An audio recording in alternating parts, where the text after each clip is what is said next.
Gracia Polii, lahir di Manado 11 Agustus 1987. Grace sejak kapan bergabung sama JPCC? Sekitar tahun 2008, dan saat itu 2010 baru join di Semanggi. Boleh cerita sedikit tentang perjalanan kamu jadi seorang atlet? Jadi sewaktu saya masuk Platnas di tahun 2003, banyak orang dan banyak pembina yang bilang bahwa saya adalah salah satu harapan untuk bisa memajukan bulu tangkis Indonesia, khususnya di ganda putri.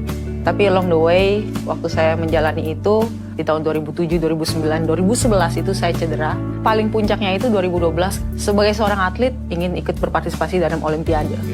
Dan kenyataannya saya masuk Olimpiade tapi saya didiskualifikasi dari Olimpiade.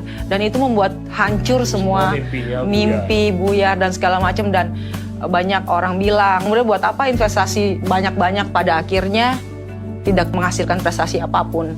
Apa yang membuat akhirnya Grace tidak jadi menyerah?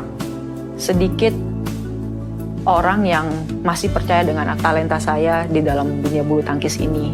Dan itu termasuk gereja, keluarga, dan teman-teman dekat saya.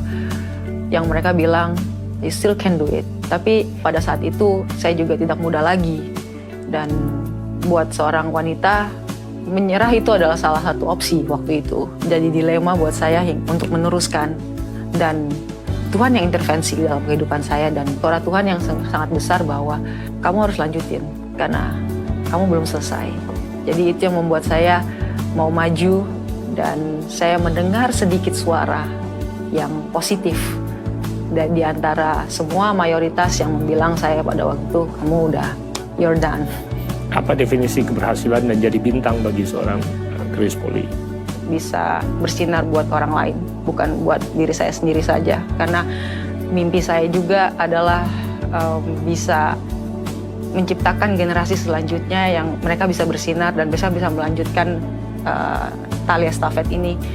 Ada ganda putri lainnya itu untuk bisa bersinar. Bahkan saya sering bilang ke mereka, kalian bisa lebih dari apa yang kalian pikirkan. Bukan hanya juaranya, tapi bagaimana sewaktu kita juara, kita dihargai sama orang. Otomatis itu karena kita punya nilai yang bagus dalam hidup kita. Seperti kita punya attitude yang bagus, kita punya karakter yang dinilai sama orang, bisa ada positifnya di dalamnya. Jadi nilai-nilai itu yang saya lebih ingin tekankan kepada adik-adik saya sih, dan generasi-generasi berikutnya. Kamu dikenal bukan hanya karena fighting spirit kamu di kalangan atlet dalam negeri, bahkan di luar negeri kamu dikenal karena your fighting spirit. Tapi selain itu kamu dikenal karena kamu dapat dipercaya.